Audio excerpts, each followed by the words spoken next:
রিয়াতের মধ্যে এসেছেন ও আবার সরাই ফুটবল গ্রাউন্ডের সম্মানিত উপস্থিতিগণ, আমি আবুল কালাম বলছি না, কোরআন হাদিস থেকে একটু রিসার্চ করে দেখবেন। আল্লাহ রাসূল আল্লাহর হাবিব যেদিন মক্কা থেকে মদিনার দিকে এগিয়ে যাচ্ছিলেন হিজরতের জন্য, রাসূলুল্লাহ সঙ্গে আছে নবী সাহাবী আবু বকর রাদিয়াল্লাহু তাআলা আনহু। রিওয়ায়াতের মধ্যে এসেছে আল্লাহ রাসূল আল্লাহর হাবিব মদিনার দিকে একটা পা বাড়ায়, আবার রাসূলুল্লাহ নিজের জন্মভূমি মক্কার দিকে পিছন দিকে ফিরে আর একবার তাকায়, আবার রাসূলুল্লাহ একবার মদিনার দিকে পা বাড়ায়, আবার রাসূলুল্লাহ মক্কা নিজের জন্মভূমি মক্কার দিকে ফিরে ফিরে একবার করে তাকায়, আবার রাসূলুল্লাহ মদিনার দিকে একটা পা বাড়ায়, আবার রাসূলুল্লাহ পিছন দিকে ফিরে নিজের জন্মভূমির দিকে তাকায়।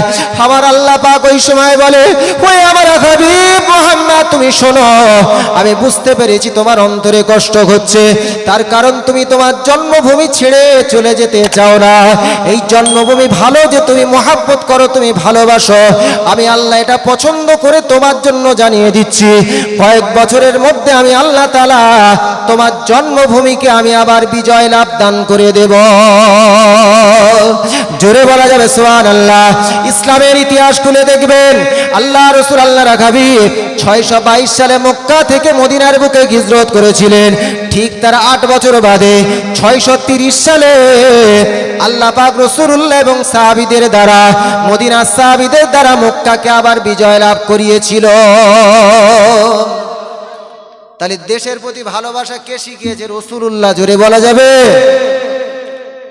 তাহলে রসুলের আমি পরিচয় দিচ্ছিলাম। যাই হোক, যে গল্পটা বলছি মনে আছে? এবার ভুলে গিয়েছেন? যে বিয়েতে ইমাম সাহেব, এখন যার বিয়ে হচ্ছে বর, এই বরকে বলছে, এই কচি তা তুই বিয়ে করবি, বল দেন একটু কলেমা তৈয়বা কাকে বলে একটু বলতো। এখন যার বিয়ে হচ্ছে সে চুপ করে রয়েছে, কিছু বলে না। আবার ইমাম সাহেব বলছে, এই কচি শুনতে পাচ্ছিস না, বর নতুন বর, তুই বল না কলেমা তৈয়বা কোনটা একটু পড় না। তেমন সে চুপ করেছে, কিছু বলে না। এখন পাশ থেকে একটা মুরব্বী মানুষ বিয়েতে থাকে তো, একটা মুরব্বী মানুষ পাশ থেকে এখন বরকে বলে দিচ্ছে, এই লা ইলাহা ইল্লাল্লাহ মুহাম্মাদুর রাসূলুল্লাহ বল না। তখন বর বলছে, দূর, ইমাম সাহেব আমার কলেমা তৈয়বা পড়তে বলেছে, তুমি এটা বলছো কেন? কি বুঝলেন জি? মানে কোনটা কালেমা তৈয়বা সেটাও জানে না জি। অবস্থা বুঝতে পারছেন? আবার আমরা উই আর মুসলিম, আমরা মুসলমান বলে গর্ব করছি জি। একটু চিন্তা ভাবনা করে দেখবেন আমাদের মধ্যে শরীয়ত আজ কতটা আছে জি। একটু চিন্তা ভাবনা করতে হবে। মুসলমানের ছেলেরা, আমি আপনাদের আবুল কালাম বলছি, ভারতবর্ষের ইতিহাসটা ঘেটে ঘেটে দেখবেন। এই ভারতবর্ষের ইতিহাসে 1192 সালে তরাইনের দ্বিতীয় যুদ্ধতে মোহাম্মদ ঘুরি, তার আন্ডারে ছিল খাজা মুঈনুদ্দিন চিশতি সানজারি রহমাতুল্লাহ আলাইহি। এ বাবা, খাজা হুজুরের মাজার কোথায়? আজমি শরীফে তো জি। একটু কথা বলেন। যিনি ভারতবর্ষের ইসলাম নিয়ে এসেছিলেন, যাকে নায়েবে নবী বলা হয়, একটা রিওয়ায়াতের মধ্যে এসেছে ভারতবর্ষের বুকে কিয়ামত পর্যন্ত যত মানুষ মুসলমান হবে, এই মুসলমান হওয়ার পিছনে যত সওয়াব আল্লাহ দান করবে, একটা সওয়াব খাজা হুজুরের আল্লাহ পাক রুহেতে সওয়াবখানা পাঠিয়ে দেবে। জোরে হবে জি? এটা জোরে হবে। এই খাজা হুজুর রহমাতুল্লাহ আলাইহি সেই 1192 সালে তরাইনের দ্বিতীয় যুদ্ধেতে মোহাম্মদ ঘুরির আন্ডারে থেকে পৃথ্বীরাজের বিরুদ্ধে লড়াই হলো। সেই যুদ্ধেতে জয়লাভ করার পরে যে ঘুরি বংশ প্রতিষ্ঠিত হলো, সেখান থেকে টানা কম বেশি 700 বছর, 1757 সাল পর্যন্ত মাঝখানে লুদি বংশ এসেছে, মাঝখানে মুঘল বংশ এসেছে, মাঝখানে খিলজি বংশ এসেছে, মাঝখানে এমন করে তুগলকি বংশ এসেছে। এই মুসলমানরা সুরি বংশ এসেছে। শেরশাহ সুরি বংশের নেতাজি। এই শেরশাহ জিটি রোড মুম্বাই থেকে মুম্বাই পর্যন্ত, কলকাতা থেকে মুম্বাই পর্যন্ত কে আবিষ্কার করেছে? এই কথা বলেন না কেন? শেরশাহ। এই শেরশাহর আসল নাম ছিল, ইতিহাস খুলে দেখবেন, ভুলভাল বলছি না, শেরশাহর আসল নাম ছিল ফরিদ খাঁ। ফরিদ খাঁ জি, ঠিক বলছি না? যারা ইতিহাস পড়েছে তারা জানে জি। ফরিদ খাঁ, তার গায়ে এত শক্তি ছিল, বাঘের সাথে লড়াই করে বাঘকে পরাজিত করার কারণে তার উপাধি দেয়া হয়েছিল শেরশাহ। জোরে বলুন, এটা জোরে বলা যাবে? এই শেরশাহ মুসলমানরা জিটি রোড আবিষ্কার করলেন। ভারতবর্ষের বুকে সপ্তম আশ্চর্যের একটা অন্যতম আশ্চর্য, সেটা হলো তাজমহল। সেটাও মুসলমানরা বাদশা শাহজাহান তৈরি করেছেন। জোরে বলুন, এটা জোরে বলা যাবে? সুবহানাল্লাহ। সম্মানিত দিন দরদি বাবাজি, 1757 সাল পর্যন্ত, পলাশির যুদ্ধ পর্যন্ত, সিরাজউদ্দৌলা পর্যন্ত মুসলমানরাই ভারতবর্ষের শাসন ব্যবস্থা পরিচালনা করেছেন। জোরে বলুন সুবহানাল্লাহ। একটু চিন্তা ভাবনা করা উচিত। আমি কোনো জাতির বিরুদ্ধে বলছি না, আমরা যে মুসলমান, আমাদের পিছনে একটা ইতিহাস আছে, জি, সেই ইতিহাসের দিকে একটু খেয়াল করা উচিত। অথচ একবারও চিন্তা ভাবনা করি না, আমাদেরকে নিজেদেরকে হীনমন্যতায় ভোগার কোনো কিছু নাই। জি, আল্লাহ পাক অনেক বারাকা দিয়েছে, অনেক বরকত দিয়েছে, সেগুলো বোঝার দরকার। জি, তা সম্মানিত দিন দরদি বাবাজি, এই কালেমা তো আমি রাসূলুল্লাহর পরিচয় দিচ্ছিলাম। কালেমা তৈয়বার ভিতরে দুটো অংশ, ভালো করে বুঝবেন, দুটো পার্ট আছে, দুটো পার্ট আছে। একটা হলো লা ইলাহা ইল্লাল্লাহ, ভালো করে বুঝবেন। একটা হলো লা ইলাহা ইল্লাল্লাহ, আল্লাহ ছাড়াই কোনো মাবুদ নাই।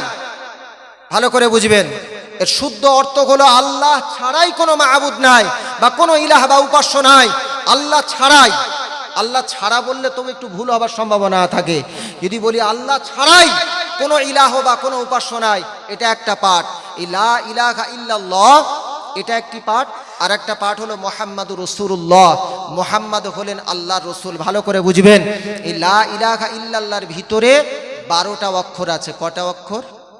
কথা বলেন না কেন? 12টা অক্ষর। আরো একটা মজার বিষয় হলো, লা ইলাহা ইল্লাল্লাহর ভিতরে যেমন 12টা অক্ষর, মুহাম্মাদুর রাসূলুল্লাহ তার ভিতরেও আমার আল্লাহ 12টা অক্ষর দিয়েছে। জোরে বলুন, একটু জোরে বলা যাবে? লা ইলাহা ইল্লাল্লাহর ভিতরে কোনো নোক্তাওয়ালা অক্ষর, নোক্তাওয়ালা হরফ নাই, আর মুহাম্মাদুর রাসূলুল্লাহর ভিতরে কোনো নোক্তাওয়ালা হরফ নাই। জোরে বলুন, একটু জোরে বলা যাবে? জোরে বলা যাবে সুবহানাল্লাহ, নারী তাকবীর। তাহলে কোন রসুল আমাদেরকে বুঝতে পারছেন? জি, আরো একটু পরিচয় দিচ্ছি। অসুবিধা হচ্ছে আপনাদের?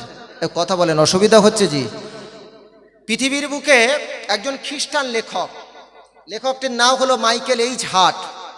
খ্রিস্টান লেখক মাইকেল এইচ হার্ট, তিনি একটি ইংরাজিতে একটা পুস্তক লিখেছেন। পুস্তকটির নাম হলো দি 100, 100টা মনীষীর জীবনী।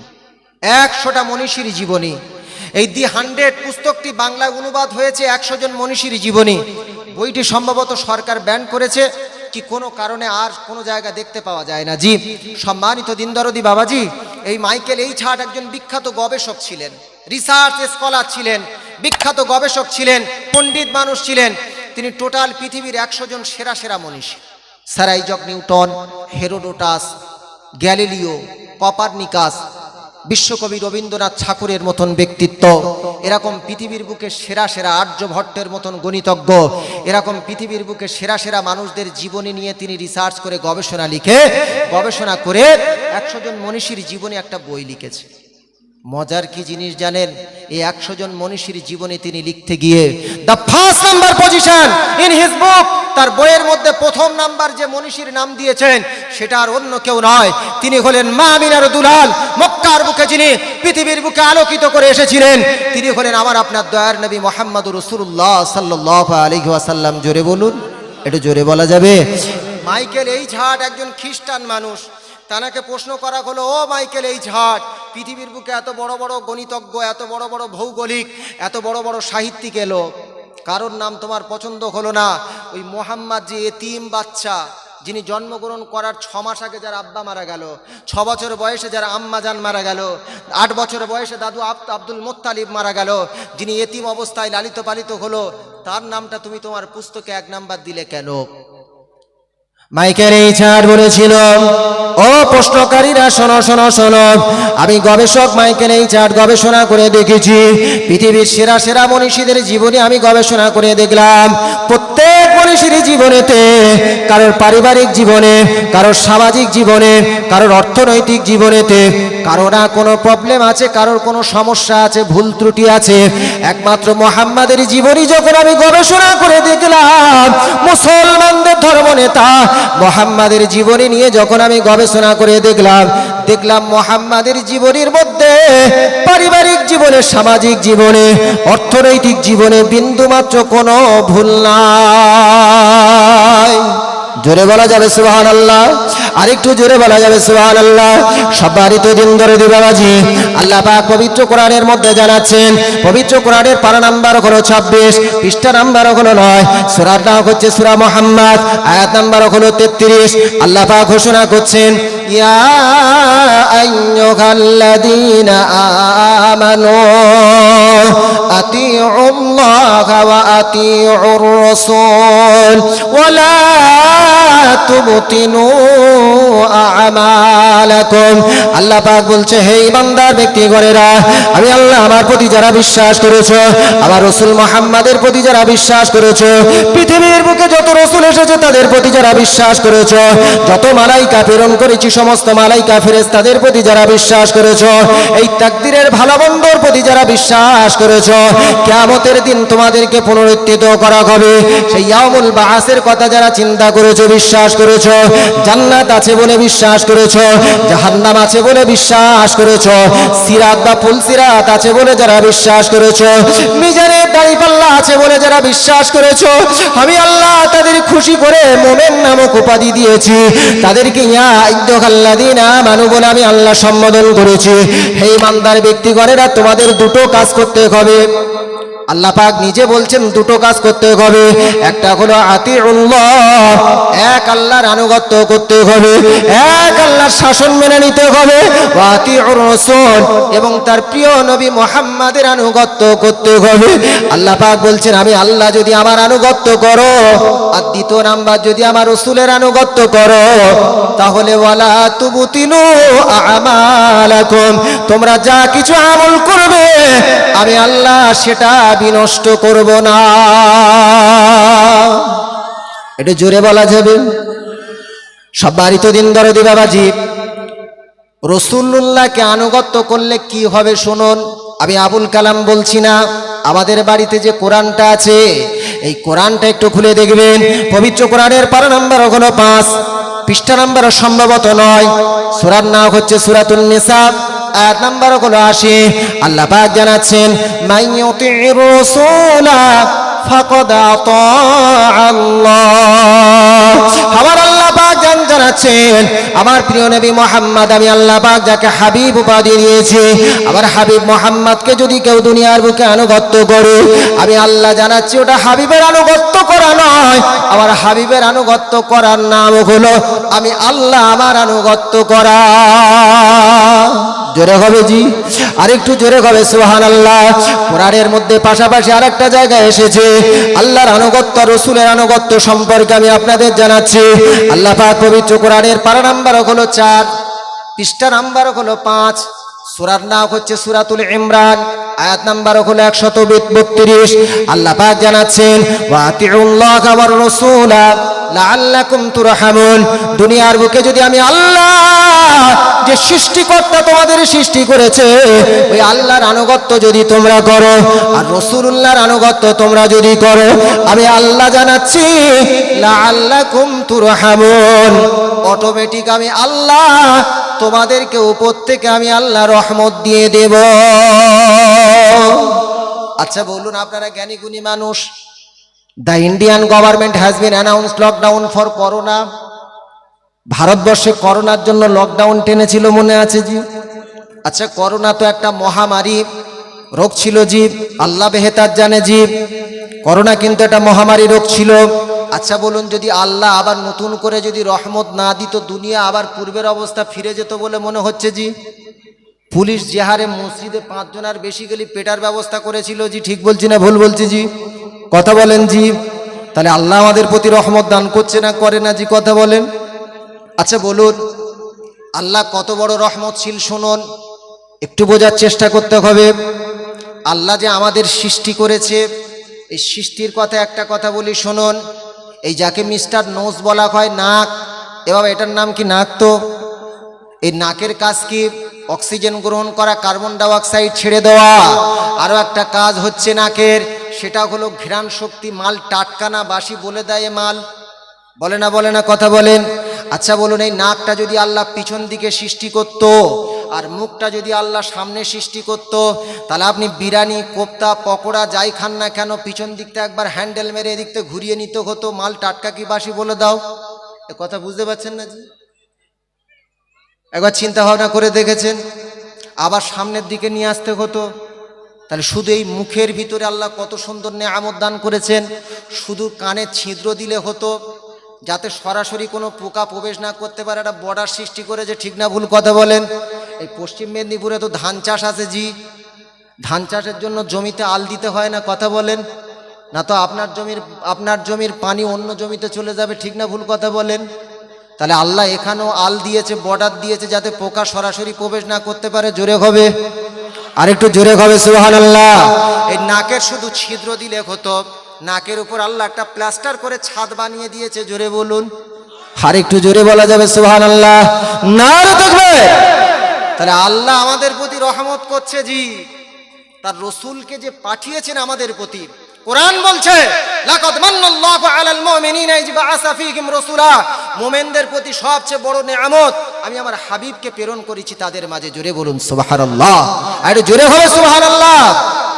আচ্ছা, এই হাবিবের বিরুদ্ধে, আমার আপনার দয়ার নবীর বিরুদ্ধে সদা সর্বদা চক্রান্ত হয়েছে না হয়নি? কথা বলেন। আর এখনো পর্যন্ত হচ্ছে তো জি, এবার হয় না জি? কথা বলেন। এই কয়েক বছর আগের কথা বলছি, ভারতবর্ষের দিল্লির বুকে নূপুর শর্মা নাম শোনেননি? রসুলুল্লাহর বিরুদ্ধে লেগেছিল। এই কয়েক মাস আগের কথা বলছি, বাংলাদেশের আসাদ নূর, মোল্লার বাচ্চা রে বাবা, নাম তার মোল্লার বাচ্চা, আসলে মালটা কি আল্লাহ বেহেতার জানে, বাবা ও নিজে জানে যে ও মাল কি। এই আসাদ নূর সেও রসুলুল্লাহর বিরুদ্ধে লাগলো জি। এবার বাংলাদেশের তসলিমা নাসরিন, এবার নাম শুনেননি এদের? এরাও রসুলুল্লাহর বিরুদ্ধে লিখেছে। আচ্ছা, এই তৎকালীন জাহেলিয়াতের যুগে রসুলুল্লাহ যখন এলো, যখন ধীরে ধীরে দিন প্রচার হচ্ছে, দিন প্রচার শুরু হলো কবে? 610 সালে রসুলুল্লাহর প্রতি কোরআন অবতীর্ণ শুরু হলো। বিশাল ঘটনা, আমি সেদিকে যাচ্ছি না জি, সেদিকে যাচ্ছি না জি। রসুলুল্লাহর প্রতি যখন দিন শুরু হলো, তখন আস্তে আস্তে ধীরে ধীরে রসুলুল্লাহর বিরুদ্ধে আবু জাহাল লেগেছিল। লাগেনি? কথা বলে। আবু জাহাল লেগেছিল তো, উতবা, সাইবা, প্রাথমিক অবস্থায় আবু সুফিয়ান, এমন করে তারা রসুলুল্লাহর বিরুদ্ধে লাগলো। লাগেনি জি? আচ্ছা বলুন, তাদের যে চক্রান্ত, আল্লাহ তাদেরকে সেগুলো সফলতা করেছে না ইসলামের পতাকা আরো দিক দিগন্ত ছড়িয়ে দিয়েছে? জোরে বলুন। আরে রসুলুল্লাহ সাল্লাল্লাহু আলাইহি ওয়াসাল্লামের এই তথ্য তাফসীর খুললে পাবেন, তাফসীরগুলো পাবেন। রসুলুল্লাহর যখন প্রাথমিক অবস্থায় 3 বছর, 610 থেকে 612, কেউ বলেছে 613, এই 3 বছরে মাত্র মুসলমানদের সংখ্যা ছিল 48। কতজন? 48। আর রসুলুল্লাহ জীবদ্দশায় 632 সালে জীবনে একবার মাত্র হজ করেছে। এই যে সনগুলো বলছি, সালগুলো বলছি, গুগলে একটু সার্চ করে দেখে নেবেন জি, এই তথ্যগুলো মনে রাখবেন জি। 632 সালে রসুলুল্লাহ জীবনে একবার মাত্র হজ করলো। রসুলুল্লাহ সাল্লাল্লাহু আলাইহি ওয়াসাল্লাম প্রাথমিক অবস্থায়, কোরআন থেকে এখানে একটা দলিল দিচ্ছি শুনুন, প্রাথমিক অবস্থায় ধীরে ধীরে প্রথম দিকে মুসলমান লোক হতে চায় না। রসুলুল্লাহর মনটা খুব খারাপ হয়ে গেল। আমার আল্লাহ বললেন, অরাইতান নাস ইয়াদখুলুনা ফী দীনিল্লাহি আফওয়াজা, ওগো আমার হাবিব তুমি চিন্তা করো না, তুমি বেশি দুঃখ পেও না, এক সময় দেখবে দলে দলে মানুষ ইসলামের সুশীতল ছায়াতলে প্রবেশ করছে। জোরে বলুন, এটা জোরে বলা যাবে? যে ইসলামের বয়স 3 বছরে 48 জন হলো, ভালো করে বুঝবেন। 613 সালে 48 জন মুসলমানদের সংখ্যা, সেই মুসলমানদের 632 সালে ঠিক তার 20 বছর বাদে মুসলমানদের সংখ্যা ছিল। রসুলুল্লাহ বিদায় হজে আরাফার ময়দানেতে 632 সালে রসুলুল্লাহ যখন বিদায় হজে আরাফার ময়দানে জিলহজ মাসের 9 তারিখে বক্তৃতা দিচ্ছিলেন, রসুলুল্লাহর সামনে সাহাবীদের সংখ্যা ছিল 1,24,000 জন। জোরে বলুন, এটা জোরে হবে। 1,24,000 জনের সামনে রসুলুল্লাহ বক্তৃতা দিয়েছিলেন। জোরে বলুন সুবহানাল্লাহ। এই ইসলামের বিরুদ্ধে সর্বদা চক্রান্ত হচ্ছে জি। আল্লাহ রাসূলুল্লাহর হাবিবের জামানায় রাসূলুল্লাহর সবচেয়ে বড় শত্রু ছিল, যার নাম হলো আবু জাহাল। নাম শুনেছেন? এ কথা বলেন কি আপনাদের গ্রামে কারোর নাম আবু জাহাল আছে? এ কথা খারাপ ভাববেন না, আছে জি। এ টোটাল পশ্চিম বাংলা আছে বলে মনে হচ্ছে। কথা বলেন, আছে? এই টোটাল ভারতবর্ষে আছে, টোটাল পৃথিবীর বুকে আছে জি। কথা বলেন, আছে? আর কেউ রাখবে বলে মনে হয়? কেন রাখবে না বলুন দেন? ইসলামের এত বড় শত্রু, তার নাম নিশানা আল্লাহ পৃথিবীর বুকতে মুছে দিয়েছে জি। কিন্তু দুঃখের বিষয় কি জানেন? আমরা সব তার নাম জানি, বেশিরভাগ লোক আবু জেহেল। আবু জেহেল কিন্তু আসল নাম নয়, আবু জেহেল নামটাও ঠিক নয়, আবু জাহাল। মনে রাখবেন জি, এই আবু জাহাল এর আসল নাম ছিল আমর ইবনে হিশাম। কি নাম মনে রাখবেন? কেউ বলেছে আমর ইবনে হিশাম, কেউ বলেছে ওমর ইবনে হিশাম। এর বাপের নাম ছিল হিশাম, আর এই আবু জাহালের আসল নাম ছিল ওমর বা আমর। আবু জাহাল অর্থাৎ ওমর ইবনে হিশাম বা আমর ইবনে হিশাম, সে তৎকালীন নিজেকে মক্কার বুকে আবুল হাকাম নাম দিয়েছিল, অর্থাৎ জ্ঞানের পিতা। কি নাম? আবুল হাকাম, জ্ঞানের পিতা। আল্লাহ রাসূল আল্লাহর হাবিব তার নাম দিল, ওটা জ্ঞানের পিতা হতে পারে না। আমি রাসূলুল্লাহ আল্লাহর তরফ থেকে জেনে নিয়ে ওর নাম দিচ্ছি আবু জাহাল। অর্থাৎ আবু জাহাল মানে হলো মূর্খের পিতা। জোরে বলুন, আরেকটু জোরে বলা যাবে সুবহানাল্লাহ। এই আবু জাহাল অন্তর দিয়ে কিন্তু বিশ্বাস করত যে মুহাম্মাদের ধর্ম হলো সত্য। তার কারণ কোন কোন রিওয়ায়াতে এসেছে রাসূলুল্লাহ রাতের অন্ধকারে যখন কোরআন তেলাওয়াত করত, আবু জাহাল চুরি করে রাতের অন্ধকারে আল্লাহ রসুলের কোরআন তেলাওয়াত শোনার জন্য রাসূলুল্লাহর ঘরের পিছনে গিয়ে দাঁড়িয়ে যেত। জোরে হবে জি, আরেকটু জোরে হবে সুবহানাল্লাহ। এই আবু জাহাল কিন্তু বাইরেতে কোনোদিন আবু জাহাল কিন্তু কোনোদিন ইসলামের কথা কিন্তু মুখ দিয়ে মানেনি, শত্রুতা সদা সর্বদা চালিয়ে রেখেছিল। এই আবু জাহাল একদা রাসূলুল্লাহর কাছে এলেন। ভালো করে বুঝবেন, বিশ্বনবী মুহাম্মদ রাসূলুল্লাহ সাল্লাল্লাহু আলাইহি ওয়াসাল্লামের কাছে এসে হাজির হলেন। এসে বলছেন, ও মুহাম্মদ, আমি শুনলাম তুমি নাকি নিজেকে মক্কার বুকে নিজেকে নাকি নবী বলে দাবি করেছো। ও মুহাম্মদ, ইন কানা সাদাক্তা, তুমি যদি সত্যবাদী হও, ইন কানা নবিগান সাদিকান, তুমি যদি সত্যবাদী নবী হও, তাহলে আমি হাতের ভিতরে একটা জিনিস নিয়ে এসেছি। ওই হাতের ভিতরে জিনিসটার নাম কি তোমাকে বলতে হবে। কত বড় পরীক্ষা দেখুন, হাতের ভিতরে চুরি করে গোপন করে নিয়ে এসেছে। আল্লাহ রাসূল আল্লাহর হাবিব ওই সময় দেরি করলো না। আবু জাহাল বলছে, ও মুহাম্মদ, তুমি যদি আমার হাতের ভিতরে কি আছে, এই মুষ্টির ভিতরে কি আছে যদি তুমি জানিয়ে দিতে পারো, তাহলে আমি আবু জাহাল তোমার ধর্ম গ্রহণ করব, তোমাকে নবী বলে বিশ্বাস করব। আল্লাহ রাসূল আল্লাহর হাবিব দেরি করলো না। কোরআনের মধ্যে এসেছে, সম্মানিত দিন দরদি বাবাজি, পবিত্র কোরআনের পারা নাম্বার হলো 24, পৃষ্ঠা নাম্বার হলো 13, সূরার নাম হচ্ছে সূরাতুল মুমিন, আয়াত নাম্বার হলো 60। আল্লাহ পাক জানাচ্ছেন, ওয়াকালা রাব্বুকুম উদউনি আস্তাজিব লাকুম। আমার আল্লাহ পাক জানাচ্ছেন, বান্দা, যখন তোমরা কোনো বিপদের মধ্যে পড়বে, যখন তোমরা নিজেদেরকে অসহায়ত্বের কথা ভাববে, নিজেদের কোনো বালা মুসিবত এসে হাজির হবে, আমি আল্লাহ আমার দরবারে যদি হাতটা তোলো, আমি আল্লাহ তোমাদের দোয়াখানা কবুল করব। জোরে হবে জি। কিতাবটির নাম হলো সুনানে তিরমিজি বা জামে তিরমিজি। এই কিতাবের মধ্যে এসেছে, আল্লাহ রাসূল আল্লাহর হাবিব জানাচ্ছেন, লাইসা শাইউন আকরামা আলাল্লাহি তাআলা মিনাদ দুআ।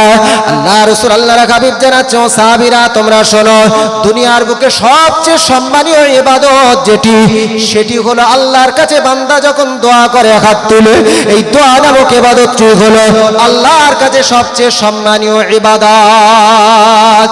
আল্লাহ রাসূল আল্লাহর হাবিব যখন আবু জাহাল এসে রাসূলুল্লাহকে পরীক্ষা করে, ও মুহাম্মদ, বলো বলো বলো, আমার হাতের ভিতরে কি আছে? আবু জাহাল হাতের ভিতরে রাসূলুল্লাহর কাছে আসবার সময় ওই রাস্তা থেকে, মরুভূমি রাস্তা থেকে কয়েকটা কাঁকর কিন্তু হাতের ভিতরে নিয়ে এসেছিল।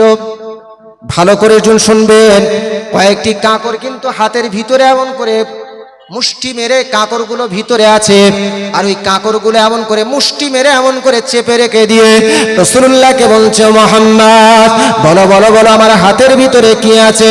রাসূলুল্লাহ আল্লাহর দরবারে হাত তুলে দোয়া করছেন, ওগো আমার আল্লাহ, আবু জাহালের সামনে আমি রাসূলুল্লাহ, আমাকে আপনি লাঞ্ছিত করবেন না। আল্লাহ পাক আপনি তো জানিয়েছেন যে দোয়া করলে কবুল করব। ওগো আমার আল্লাহ তাআলা, আমি রাসূলুল্লাহ, আপনি আমাকে জানিয়ে দেন আবু জাহালের হাতের ভিতরে কি আছে। রিওয়ায়াতের মধ্যে এসেছে, রাসূলুল্লাহ দোয়া শেষ হলো না, রাসূলুল্লাহ দোয়া শেষ হতে দেরি হলো না, রাসূলুল্লাহ দোয়া কিন্তু তখনও শেষ হয়নি। আর ওই আবু জাহালের হাতের ভিতরে যে কাঁকরগুলো ছিল, ওই কাঁকরের জবান আমার আল্লাহ পাক খুলে দেয়। কাঁকর চিৎকার করে বলে, ইয়া রাসূলুল্লাহ, ইয়া হাবিবাল্লাহ, হুজুর, আমি হলাম মরুভূমির কাঁকর। কাকর, একটু জোরে হবে না জি? রাসূলুল্লাহ বলবে কি? আবু জাহালের হাতের ভিতরের কাকর সে বলছে রাসূলুল্লাহ আমি হলাম মরুভূমির কাকর, জোরে বলুন সুবহানাল্লাহ। আবু জাহালের কিন্তু ইসলাম ধর্ম গ্রহণ করার কথা ছিল। ও মালটা কেমন দেখুন, লোক শুধু শয়তান হয়, ও 13 নম্বর শয়তান, কে 1000 নম্বর শয়তান ছিল জি। একটু চিন্তা ভাবনা করে দেখুন, আবু জাহাল এই অবস্থায় মুহাম্মদুর রাসূলুল্লাহ সাল্লাল্লাহু আলাইহি ওয়াসাল্লামকে বলছে ইন্নাকা লা সাহিরুন, মুহাম্মদ তুমি একজন জাদুকর। জাদুকর না হলে আরে হাতের কাকর তোমার সাথে কথা বলে? এই জড় পদার্থ কাকর কি করে কথা বলতে পারে? শুধু তাই নয়, এমন করে রাসূলুল্লাহকে গালিগালাজ দিতে দিতে আবু জাহাল চলে গেল। আচ্ছা, এই রাসূলুল্লাহকে যারা বেইজ্জতি করতে চেয়েছে, আল্লাহ তাদের পরিণতি ভালো করেছে না খারাপ করেছে? কথা বলেন। তাদের প্রতি আল্লাহ পাক, এই আবু জাহালের মৃত্যু হলো বদরের যুদ্ধতে, ছোট্ট দুটো সন্তান মুআজ ও মুআউবিস তাদের হাতে নিহত হলো। আর আব্দুল্লাহ ইবনে মাসউদ রাদিয়াল্লাহু তাআলা আনহু আবু জাহালের গলাটা কর্তন করেছিল। ইসলামের চিরশত্রুদেরকে আল্লাহ কিন্তু ছাড়েনি, জোরে বলুন সুবহানাল্লাহ। সম্মানিত দিন দরদি বাবাজি, আবার আপনার দয়া রাসূলের বিরুদ্ধে শুধু এমন চক্রান্ত হয়েছে তা নয়। মক্কার কাফেররা রাসূলুল্লাহকে কখনো বলেছেন না কাহিন, ও মুহাম্মদ তুমি একজন গণক, ও মুহাম্মদ শুধু তাই নয় ইন্নাকা লামাজনুন, ও মুহাম্মদ তুমি একজন এমন করে পাগল, ইন্নাকা লামুজাম্মামুন, ও মুহাম্মদ তুমি একজন নিন্দিত ব্যক্তি। শুধু তাই নাই, কখনো বলেছে অকল রাইনা, তারা বলেছে গো আমাদের রাখাল। তারা এমন করে বাজে বাজে কথা বলেছে। আর একটা তত্ত্ব আমি আপনাদের কাছে দিচ্ছি, শুনুন। রাসূলুল্লাহ সাল্লাল্লাহু আলাইহি ওয়াসাল্লামকে এত বাজে বাজে কথা বলেছে, এই বলার কারণেতে কিন্তু আমার আল্লাহ সহ্য করেনি। এখানে আমি আরো একটা ঘটনা বলি, শুনুন। তারপরে রাসূলুল্লাহকে খারাপ বলার কারণে আল্লাহ রাসূলুল্লাহকে কি নিয়ামত দিয়েছে সেটাও আমি আপনাদেরকে জানাবো। আচ্ছা, রাসূলুল্লাহর সাথে শুধু এই যে কাকর কথা বলেছে, আরো অনেক কিছু রাসূলুল্লাহর সঙ্গে কথা বলেছে। যেমন একটা তথ্য দিয়ে শুনুন, কিতাবটির নাম হলো খসায়েসুল কুবরা, লিখেছেন বিশ্ববিখ্যাত মুফাসসির আল্লামা জালালউদ্দিন সূতি রাহমাতুল্লাহ আলাইহি। যে আল্লামা জালালউদ্দিন সূতি রাহমাতুল্লাহ আলাইহি তাফসীরে জালালাইন লিখেছেন, এই আল্লামা জালালউদ্দিন সূতি রাহমাতুল্লাহ আলাইহি তিনি বর্ণনা করছেন তার কিতাবের ভিতরে, দয়ার রাসূল দয়ার হাবিব একদিন একটা মাজলিসের মধ্যে বসে আছে। একজন বেদুইন ব্যক্তি বনি সালিম গোত্র থেকে, কেউ বলেছে বানি সুলাইম গোত্র থেকে, রাসূলুল্লাহর কাছে ফাকদ সাদা দব্বান একটা গোসাপ, এবং গোসাপ চেনেন যাকে গুয়েটকেল বলে, জি আপনাদের এলাকায় কি বলে জানি না, গোসাপ বলে জি। এই গোসাপ রাসূলুল্লাহর দরবারে বেঁধে রাসূলুল্লাহর দরবারে হাজির করলেন একজন বানি সুলাইম গোত্রের একজন মানুষ। এসে বলছে ফাকালা ওয়াল্লাতি ওয়াল উজ্জা লা আমানতু বিকা হাত্তা ইউমিনু বিকা গাযাদ্দার, ও মুহাম্মদ তুমি নিজেকে নবী বলে দাবি করো। ও মুহাম্মদ আমি একজন বানি সুলাইম গোত্র থেকে এসেছি, আমার কাছে একটা গোসাপ বাঁধা অবস্থায় আছে। যতক্ষণ না পর্যন্ত এই গোবলা প্রাণী গোসাপ আপনাকে সাক্ষ্য দেবে নবী বলে, আমি বেদুইন ব্যক্তি আপনাকে নবী বলে বিশ্বাস করব না। রাসূলুল্লাহ চতুর্দিকে সাহাবীরা তারা অবাক হয়ে যায়, গোসাপ কিভাবে কথা বলবে? তারা মনে মনে ভাবে রাসূলুল্লাহকে বেইজ্জতি করতে এসেছে, তাহলে এই ব্যক্তি ধরে বেঁধে পেটা উচিত। আল্লাহ রাসূল আল্লাহর হাবিব বললেন, ও সাহাবীরা না না না না না, ওই ব্যক্তিকে তোমরা কিছু বলো না, দেখো কি ঘটনা ঘটছে তোমরা একটু দেখো। আল্লাহ রাসূল আল্লাহর হাবিব বললেন, ও বেদুইন ব্যক্তিদের বনি সুলাইম গোত্রের মানুষ, তোমার কাছে যে গোসাপটা আছে ওই গোসাপটা তুমি বাঁধা অবস্থা থেকে একটু খুলে দাও।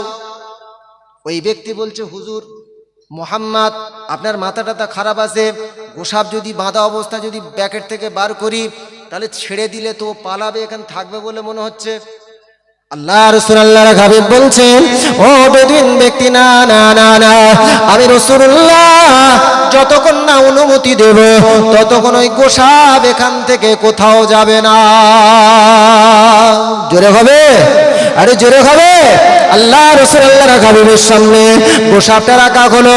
আল্লাহ রাসূল আল্লাহর হাবিব বলছেন, ও গোসাপ ইয়া আইয়ুহাদ্দাব, ও গোসাপ তুমি বলো বলো বলো, মান তাআব্বাদা তুমি কার ইবাদত করো বলো, মান তাআব্বাদা কার ইবাদত করো। গোসাপটার জবান আমার আল্লাহ তাআলা হচ্ছে এমন করে সুন্দর ভাষায় খুলে দেয়। গোসাপটা মানুষের মতন কথা বলতে শুরু করে দেয়। গোসাপটা চিৎকার করে এমন করে কয়েকটা বাক্য বলেছিল, আল্লাযী ফিস সামাই আরশুহু ওয়া ফিল আরদি সুলতানুহু ওয়া ফিল বাহরি সাবিলুহু ওয়া ফিল জান্নাতি রাহমাতুহু ওয়া ফিন নারি আযাবুহু। 5টা বাক্য, 5 সেন্টেন্স। গোসাপ 5টা বাক্য বলেছিল। প্রথম নাম্বার হলো, ও ইয়া রাসূলুল্লাহ, ইয়া হাবিবাল্লাহ, আমি গোসাপ আপনাকে জানাই শুনুন, আমি এমন একটা রবের ইবাদত করি যে রবের 5টা বৈশিষ্ট্য আমি বর্ণনা করছি। সেটা হলো আল্লাযী ফিস সামাই আরশুহু, যে রব আরশেতে অধিষ্ঠিত। জোরে বলুন, আর একটু জোরে বলা যাবে? যে রব আরশেতে অধিষ্ঠিত। শুধু তাই নয়, আল্লাযী ফিস সামাই আরশুহু ওয়া ফিল আরদি সুলতানুহু, যে রব টোটাল দুনিয়ার বাদশা। জোরে বলুন, আর একটু জোরে বলা যাবে? ওয়া ফিল বাহরি সাবিলুহু, যে রব শুধু দুনিয়ার বুকে স্থলভাগের বাদশা নয়, শুধু স্থলভাগে এই শুকনো মাটির উপরে শুধু গাড়ি ঘোড়া চলার ব্যবস্থা করেনি, যে রব সমুদ্র এবং সাগরের উপরে নৌকা জাহাজ দিয়ে মানুষের এপার ওপার হওয়ার ব্যবস্থা করে দিয়েছে, সেই রবের আমি গোসাপ ইবাদত করি। 4 নাম্বার বাক্য হলো, অফিল জান্নাতে রাহমাতুহু, যে রব জান্নাতে তার মুমিন বান্দার জন্য নাজ নেয়ামত দান করেছেন। জোরে বলুন, আর একটু জোরে বলা যাবে? অফিন নারে আযাবুহু, যে রব জাহান্নামে তার গুনাহগার বান্দাদের জন্য শাস্তির ব্যবস্থা করেছে। আল্লাহ রাসূল, আল্লাহর হাবিব, এমন সময় সাহাবীরা সবাই উপস্থিত আছে। গোসাপটা চিৎকার করে কথা বলছে দেখে সমস্ত সাহাবীরা মানুষেরা অবাক হয়ে যায়। ওই বনি সুলাইম গোত্রের বেদুইন ব্যক্তিটা অবাক হয়ে যায়। গোসাপ আল্লাহ রাসূল, আল্লাহর হাবিব বললেন, ইয়া আইয়ুহাদ্দাব, ও গোসাপ, তোমাকে আর আমি বেশি প্রশ্ন জিজ্ঞাসা করব না, একটা মাত্র প্রশ্ন জিজ্ঞাসা করব। সেটা হলো, গোসাপ, তুমি তোমার রবের পরিচয় দিয়েছো, খুব ভালো লেগেছে। এবার তুমি বলো, ক্বালা ফামান আনা, আমি কে একটু তুমি যদি বলে দিতে। গোসাপটার জবান আমার আল্লাহ পাক আবার খুলে দেয়। গোসাপটা চিৎকার করে বলে, আনতা খাতামুন নবিয়্যিন, আনতা রাসূলুম মির রাব্বিল আলামিন, আমার আল্লাহ তাআলা আপনাকে শেষ জামানার নবী করে সৃষ্টি করেছে। জোরে বলা যাবে? নারে তাকবীর। তাহলে গোসাপ রাসূলুল্লাহকে সাক্ষ্য দিচ্ছে, আর আজকের মুসলমানের ছেলেরা আমরা আজকের সেই রাসূলুল্লাহর উম্মত হিসেবে একটু সাক্ষ্য দেবো, কষ্ট হয় জি। এবার খারাপ বলছি জি? এবার 3 বছর আসছি, অন্তত পক্ষে যা মনে মনে বলবেন ওটা বাড়িতে গিয়ে বলবেন জি। গোসাপ রাসূলুল্লাহকে সাক্ষ্য দিচ্ছে। হাদিস পাকের মধ্যে এসেছে, ফাসলাম আল আরবিয়্যু, গোসাপ সাক্ষ্য দিচ্ছে দেখে ওই বেদুইন ব্যক্তিটা সইতে না পেরে রাসূলুল্লাহর হাত ধরে বলছি, ইয়া রাসূলুল্লাহ, ইয়া হাবিবাল্লাহ, আমার বেয়াদবি ক্ষমা করবেন। যে নবীকে গোসাপ বলা প্রাণী সাক্ষ্য দিতে পারে, তিনি ছাড়া আর পৃথিবীর বুকে আর কেউ নবী হতে পারে না। আমি তার হাতে কলেমা পড়ে মুসলমান হতে চাই। রাসূলুল্লাহর হাতে কলেমা পড়ে মুসলমান হয়ে গেলেন। জোরে বলুন, একটু জোরে হবে। আজকের মুসলমানের বাচ্চারা, আপনাদের কথা বলছি না, আপনাদের এলাকার মানুষ হয়তো ভালো, মুসলমানের ছেলেরা মাথায় টুপি দিতে পাঞ্জাবি পরতে লজ্জা লাগে জি। ঠিক বলছি না ভুল বলছি? কথা বলেন। আজকের মুসলমানের ছেলেরা কানে দুল পরে ঘুরে বেড়াচ্ছে জি। এই যে মেয়েদের জিনিস তো এটা, গত 2 বছর আগে বলেছিলাম, এটা কার জিনিস? মেয়েদের জিনিস জি। আচ্ছা, এখন এই যদি মেয়েদের জিনিস যদি ছেলেরা দখল করে, সরকার বলছে উই আর ইকুয়াল, আমরাও সমান সমান, তাই বলে না, ছেলে মেয়ে সব সমান সমান। এখন এরা যদি গাছ তাল গাছে ঠেলে ওঠে, ওরাও বলছে উঠবো নাকি, তো সমান সমান মানে কি? এরা যদি ভ্যান চালায়, অটো চালায়, ওরাও তো চালাবে। বাংলাদেশের মেয়েরা ভ্যান চালাচ্ছে জি, জানেন জি, বাংলাদেশের মেয়েরা ভ্যান চালাচ্ছে জি, অবস্থা বোঝেন জি। তাই যাই হোক, সরকার বলছে ইকুয়াল। তা এখন মেয়েরা চিন্তা ভাবনা করলো, যদি ছেলেরা আমাদের কানের দুল হাতের বালা দখল করে ফেলেছে, তাহলে ওদেরও কিছু জিনিস আমাদের দখল করা উচিত। তাই কলকাতার দিকের মেয়েগুলো দেখবেন এখন প্যান্ট আর গেঞ্জি পরে ঘুরে বেড়াচ্ছে। ভুল বলছি জি? 2 বছর আগে বলেছিলাম, একটু বলছি জি, একটু যাতে আপনাদের মনে থাকে জি। একটু সমাজ ব্যবস্থার কথা বলছি। পবিত্র কোরআন বলছে, আতিউর রাসূল, রাসূলুল্লাহর আনুগত্য করো। মুসলমানের ছেলেরা আজকে রাসূলুল্লাহর আনুগত্য ছেড়ে, যিনি ছিলেন পৃথিবীর সেরা মহামানব, আমি আবুল কালাম বলছি তা নয়, কোরআন খুলে দেখবেন, পবিত্র কোরআনের পারা নাম্বার 29 পৃষ্ঠা নাম্বার 3, সূরার নাম হচ্ছে সূরাতুল কলাম, আয়াত নাম্বার হলো 4। আল্লাহ বলছে ওয়া ইন্নাকা লাআলা খুলুকিন আযীম, the best character in the world, his name is prophet Muhammad সাল্লাল্লাহু আলাইহি ওয়াসাল্লাম। আমি পৃথিবীর বুকে আদম নবী থেকে শুরু করে কিয়ামত পর্যন্ত যত মানব মানবী আসবে, আমার নবী মুহাম্মাদের মতন এত সুন্দর ক্যারেক্টারওয়ালা মানুষকে আমি আল্লাহ সৃষ্টি করিনি, আর কিয়ামত পর্যন্ত করব না। জোরে বলুন, এটা জোরে হবে। আচ্ছা, আপনারা জ্ঞানীগুণী মানুষ, আমাদের শিক্ষিত হতে গেলে প্রাইমারি স্কুলে যেতে হয় না, ইংলিশ মিডিয়াম স্কুলে যেতে হয় না? আচ্ছা কথা বলেন, তারপরে হাই স্কুলে যেতে হয়, কলেজে যেতে হয়, এমন করে ইউনিভার্সিটি যেতে হয়, তো পিএইচডি ডিগ্রি লাগে, ডিলিট ডিগ্রি লাগে, এমফিল ডিগ্রি লাগে। আচ্ছা, রাসূলুল্লাহর এরকম কোনো ডিগ্রি আছে? কথা বলেন না কেন? এখন দেখবেন আমাদের মতন বক্তাদের সামনে দার্শনিক, চিন্তাবিদ, গবেষক, মুফাসসিরে কোরআন, মুহাদ্দিস, আবার কিছু কিছু আলেম আছে যে এগুলো না লাগালে তার জন্য খারাপ লাগে, যে আমি এত জোরের মানুষ আর এরকম একটা ছোটোখাটো শুধু মাওলানা লেগে ছেড়ে দিচ্ছে।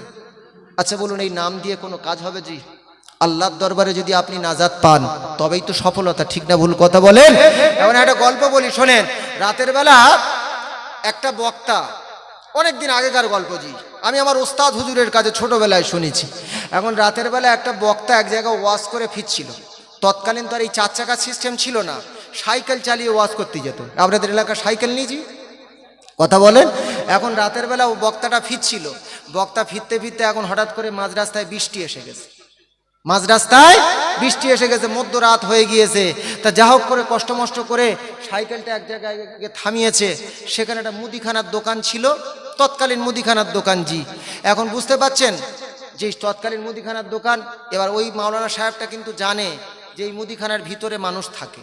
এখন মাওলানা ওই মুদিখানার দোকান, মধ্যরাতে দোকান বন্ধ, টুকটুক টুকটুক করে আওয়াজ দিচ্ছে, বৃষ্টি শুরু হয়ে গেছে, নতুবা ভিজে যাবে। এখন মাওলানা টুকটুক টুকটুক করে আওয়াজ মারছে। এখন ভিতর থেকে বলছে, কে এত রাত্রে আওয়াজ মারছো? তা ওই মাওলানাটা বলছে, আল্লামা, মুহাদ্দিস, মুফাসসির, দার্শনিক, চিন্তাবিদ, গবেষক, মুফাসসিরে কোরআন, মুহাদ্দিসে হাদিস বলে আর বলছে শামসুদ্দিন সাহেব। এমন করে মোটামুটি এদিক ওদিক করে 7-8টা নাম বলেছে, ওর ডিগ্রি সহ। এখন দোকানদার ভিতর থেকে বলছে, তুমি একজন হলে জায়গা হতো গো, অতজন 8 জনের জায়গা আমার বাড়ির দোকানের ভিতরে নেই। কি বুঝলেন? আল্লাহর দরবারে ইন্না আকরামাকুম ইনদাল্লাহি আতকাকুম, আল্লাহর দরবারে সবচেয়ে সম্মানীয় ব্যক্তি ওই ব্যক্তি যার অন্তরে আল্লাহর ভয় আছে। জোরে বলুন সুবহানাল্লাহ। কে কালো, কে সাদা, কে মাওলানা, কি এমন করে কি মুফতি, সেগুলো আল্লাহ দেখবে না। আল্লাহর অন্তর যদি, অন্তরে ভয় যদি বান্দার অন্তরে থাকে, যে অন্তরে ভয় থাকবে, আচ্ছা কথা বলুন, সে নামাজ না পড়ে থাকতে পারবে? এই কথা বলেন না কারণ নামাজ না পড়ে থাকতে পারবে? যে অন্তরে ভয় থাকবে, রাতের বেলা যদি কোনো পুকুরে চুরি করতে গেলে ভয় লাগবে যে দুনিয়ার কোনো মানুষ দেখতে না পেলো, আমার আল্লাহ দেখতে পাচ্ছে। জোরে বলুন। রাতের অন্ধকারে যুবক ছেলে পাশের ঘরেতে বাপ মা শুয়ে পড়েছে, আর যুবক ছেলে দেখবেন মোবাইলটা নিয়ে রাতের বেলা দেখছে যে কোন কোন গানগুলো বিখ্যাত আর কোন কোন গানে ন্যাংটো ন্যাংটো ছবি আছে। খারাপ ভাববেন না জি। এখন যুবক ছেলে তো রক্ত গরম, 18 বছর, বুঝতে পাচ্ছেন, তরুণ তারুণ্য ভরা। তাই যাই হোক, সে দেখছে মোটামুটি কোন কোন গান দেখলে শরীরটা একটু শিহরণ জাগবে। আচ্ছা, যদি আল্লাহর অন্তরে ভয় যদি মনের ভিতরে থাকে, ওই যুবক ছেলে মনে মনে ভাববে, আমার বাপ শুয়ে পড়েছে, মা শুয়ে পড়েছে, কিন্তু আমার আল্লাহ, আল্লাহু লা ইলাহা ইল্লা হুয়াল হাইয়ুল কাইয়ুম লা তাখুযুহু সিনাতু, আমার আল্লাহ তিনি চিরজীবী, তিনি চিরস্থায়ী, তার কোনোদিন ঘুম তো দূরের কথা, তন্দ্রা পর্যন্ত স্পর্শ করে না।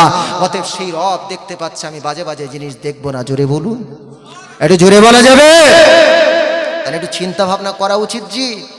তাহলে রাসূলুল্লাহ সাল্লাল্লাহু আলাইহি ওয়াসাল্লামের সাথে কথা বললো কারা? গোসাপ কথা বলছে জি। মরুভূমির কাকর তারাও কথা বলছে। জোরে হবে না জি? একটু জোরে হবে, আর একটু জোরে হবে সুবহানাল্লাহ। এই রাসূলুল্লাহ সাল্লাল্লাহু আলাইহি ওয়াসাল্লামের সঙ্গে পাথররা, মরুভূমির পাথররা পর্যন্ত সালাম দিয়েছিল। জোরে বলুন। আল্লাহ রাসূল, আল্লাহর হাবিব বলছে, মক্কার একটা পাথর আমি যখন রাস্তা দিয়ে হেঁটে যেতাম, আমি রাসূলুল্লাহ আমার সাথে সালাম দান করত। এখনো পর্যন্ত আমি সেই পাথরটাকে চিনি, যে পাথরটা আমি রাসূলুল্লাহ আমাকে সালাম দিত। জোরে বলুন, আরে জোরে বলা যাবে? আর একটা ছোট্ট ঘটনা বলি, 2 বছর আগে বলেছি কি জানি না জি। আল্লাহ রাসূল, আল্লাহর হাবিব মদিনার মসজিদেতে, তৎকালীন মদিনার মসজিদেতে শুক্রবার দিন করে যে জুমার নামাজ হয়, এ বাবা আমাদের এখানে নামাজ হয় তো জুমার, কোরআনের মধ্যে এসেছে, পবিত্র কোরআনের পারা নাম্বার 28 পৃষ্ঠা নাম্বার 13, সূরার নাম সূরাতুল জুমআ, আয়াত নাম্বার হলো 9। আল্লাহ বলছে, ইয়া আইয়ুহাল্লাযীনা আমানু ইযা নুদিয়া লিস-সালাতি মিন ইয়াউমিল জুমআ ফাসআউ ইলা যিকরিল্লাহ। আল্লাহ পাক ঘোষণা করছেন, হে ঈমানদার ব্যক্তিগণেরা, যখন তোমাদের নামাজের জন্য আহ্বান করা হবে তখন তোমরা কি করবে? ফাসআউ ইলা যিকরিল্লাহ, তোমরা দৌড়ে দৌড়ে আল্লাহর স্মরণের দিকে এগিয়ে যাবে। এই যিকরিল্লাহ শব্দের ব্যাখ্যায় মুফাসসিরিন কিরামগণ লিখেছে, যিকরিল্লাহ শব্দের ব্যাখ্যা দুটো। একটা হলো জুমার খুতবা, খুতবা জুমার ফরজ নামাজের আগে খুতবা হয় না জি, কথা বলেন। একটা হলো খুতবা আর একটা হলো জুমার 2 রাকাত নামাজ।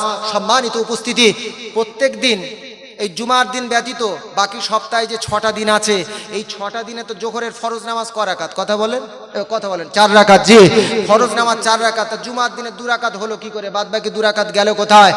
কোন রাবি বর্ণনা করেছে, ওই খুতবার ভিতর আল্লাহ বাদ বাকি 2 রাকাতের সওয়াব বা তার চেয়ে বেশি সওয়াব আল্লাহ রেখে দিয়েছে। জোরে বলুন সুবহানাল্লাহ। এক শ্রেণীর মানুষ এত হিসেবি হয়ে গিয়েছে, সারা সপ্তাহে মসজিদের সঙ্গে কোনো সম্পর্ক নাই। আপনাদের এলাকার মানুষ হয়তো ভালো, তবে বেশিরভাগ জায়গায় এখন মোটামুটি সারা সপ্তাহে ফজরের সময় 3.5 জন যায়। 3.5 জন বোঝেন? 3 জন বড় ইমাম সাহেব মুয়াজ্জিন, আর একজন গিয়েছে তার একটা ছোট্ট ছেলের সাথে করে নিয়ে, মানে 3.5 জন। আর এমন করে মাগরিবের সময় হয়তো 11.5 জন। অবস্থা বুঝতে পারছেন? কিন্তু জুমার দিনে প্রায় 100-200 লোক, মসজিদে জায়গা দেওয়ার মতন জায়গা থাকে না। আচ্ছা বলুন, মসজিদের বাইরে কোনো জায়গায় হ্যান্ডবিল বা ইস্তাহারে নাম লেখা থাকে যে শুক্রবার দিন ছাড়া যদি তোমরা মসজিদে আসো, শুক্রবার দিন ছাড়া যদি মসজিদে আসবে তা তোমাদের জন্য স্পেশাল মারির ব্যবস্থা আছে এরম বলে? তাহলে নিশ্চয় মানুষ না দেখতে পেলে ইস্তাহার হ্যান্ডবিল শুক্রবার ছাড়া মসজিদে যায় না কেন? কথা বলেন জি, বুঝতে পারছেন না জি? একটু চিন্তা ভাবনা করা উচিত জি। বাড়ির পাশে মসজিদের মুয়াজ্জিন যখন আজান দিচ্ছে, হাইয়া আলাস সালাহ, তোমরা নামাজের দিকে এগিয়ে এসো। এই আজানের ব্যাখ্যার মধ্যে বলা হয়েছে, দুনিয়ার বুকে কোনো সন্তান যদি না খায়, তার মা 1 বার ডাকে, 2 বার ডাকে, 3 বার ডাকে, তারপরে হয়তো আর ডাকে না। কথা বলেন, ডাকে কি? আর একটা এই আজানের ব্যাখ্যার মধ্যে বলা হয়েছে, আল্লাহ বান্দাকে প্রতিদিন 5 বার করে ডাকে, হাইয়া আলাস সালাহ, বান্দা তুমি নামাজের দিকে এগিয়ে এসো।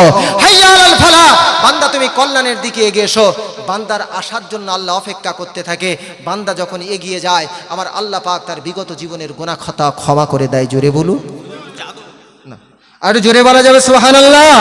নারে তাকবীর, উচ্চ স্বরে দরুদ শরীফ আল্লাহুম্মা।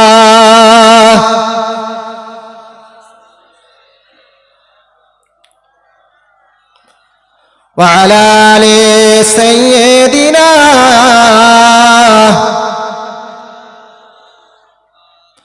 দিনের নবী মুস্তাফা মোর মুহাম্মদ রাসূল, কোন জাগানের অন্ধকারে তুমি আলোর ফল। জানি আমি রাসূলুল্লাহ নাই কো ভুবনে, তবুও মন যে আমার সদা সেই দিকে টানে। আল্লাহুম্মা সাল্লি আলা সাইয়্যিদিনা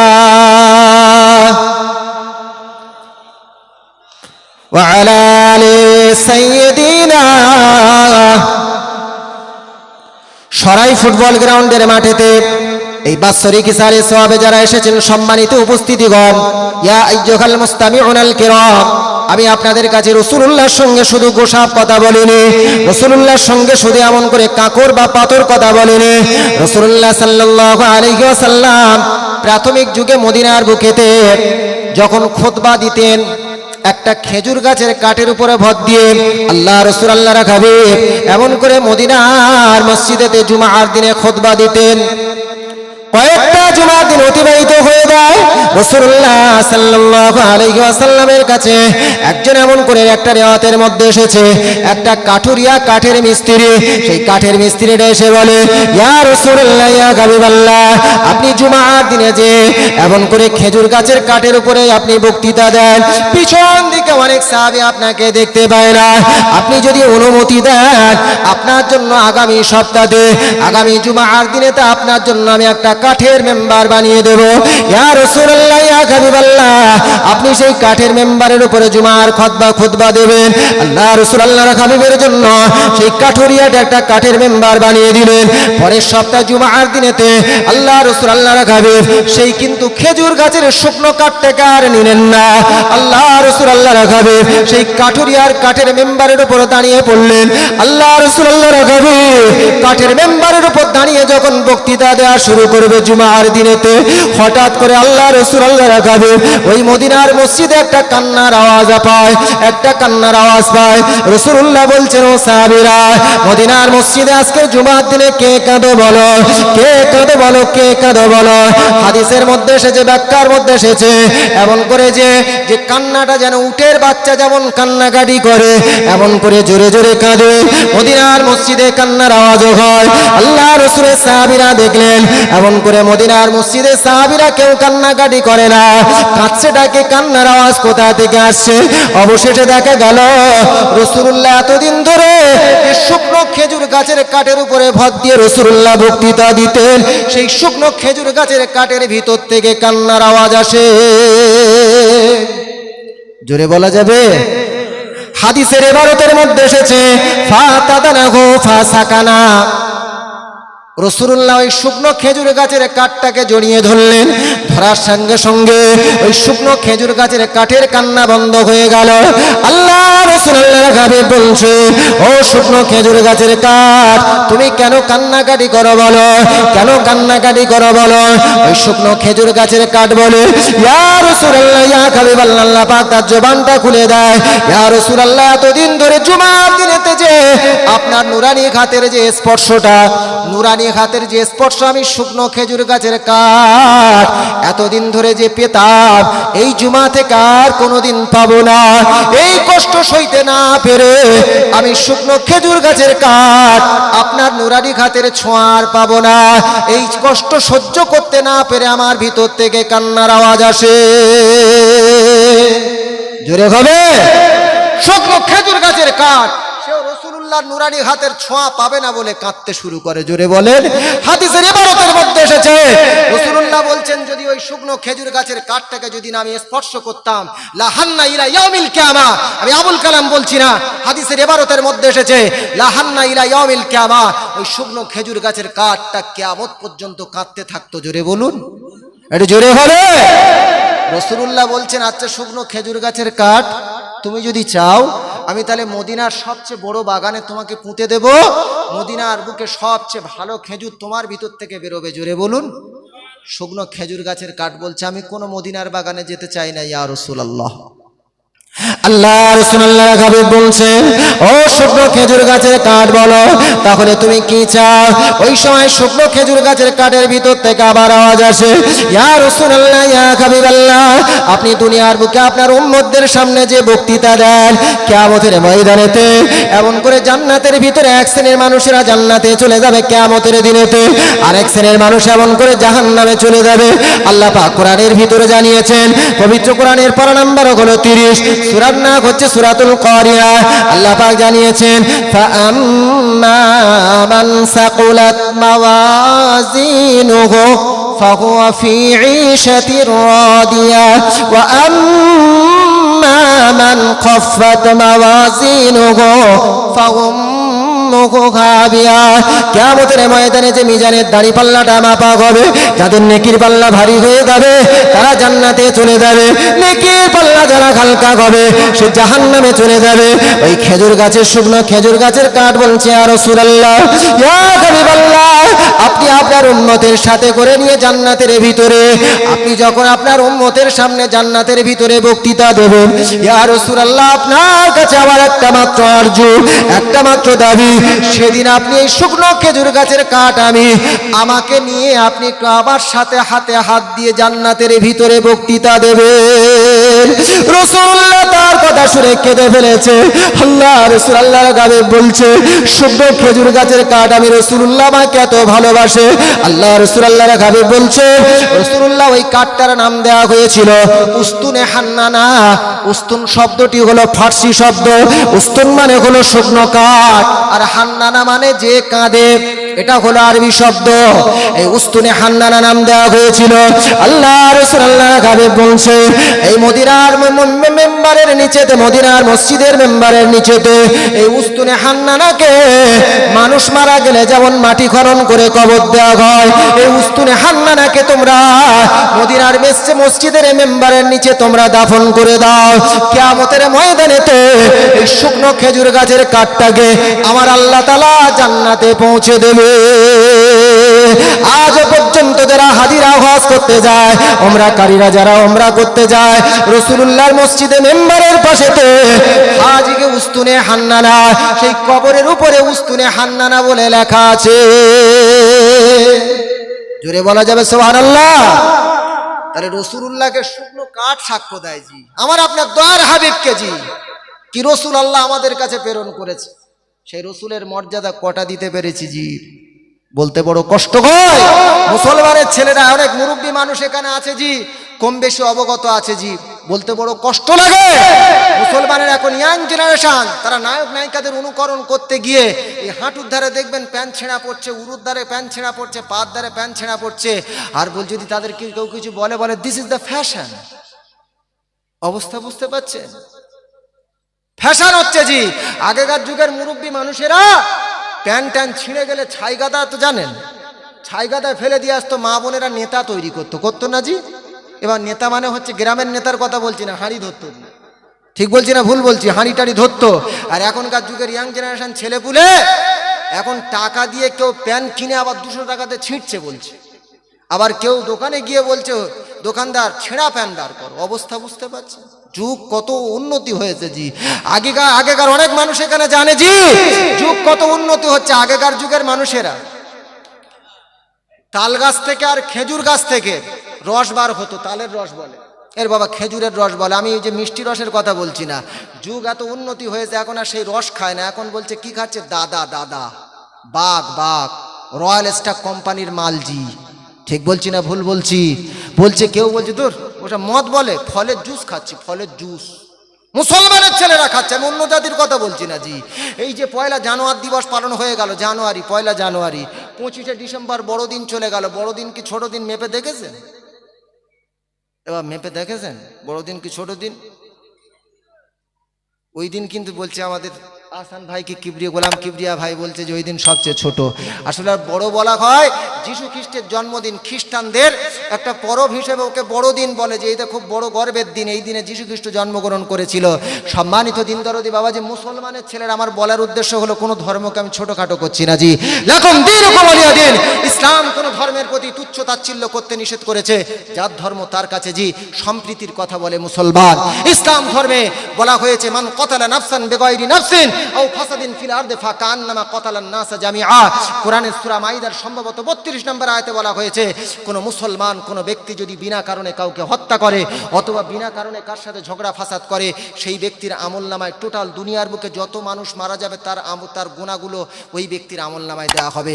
ইসলাম কত এগিয়ে! এই ইসলাম কোনোদিন জিহাদের সাপোর্ট করতে পারে না। জিহাদ কখন সাপোর্ট করতে পারে? সন্ত্রাসের সাপোর্ট করতে পারে না। জিহাদ যখন তার দ্বীনের জন্য ফরজ হবে তখন ছাড়া। এই ইসলাম বিনা কারণে কাউকে বোম মেরে, কাউকে গুলি করে হত্যার কোনোদিন সাপোর্ট কিয়ামত পর্যন্ত করেনি আর করবে না। জোরে বলুন, এটা জোরে বলা যাবে? সম্মানিত দিন দরদি বাবাজি, একটু বোঝার চেষ্টা করতে হবে জি। আমার যেটা বলার উদ্দেশ্য, এই বড়দিনে মুসলমানের ছেলেরা আপনাদের এলাকায় কেশপুরে বড় বাজারে দেখবেন ওই দিনে খালি কেক বিক্রি।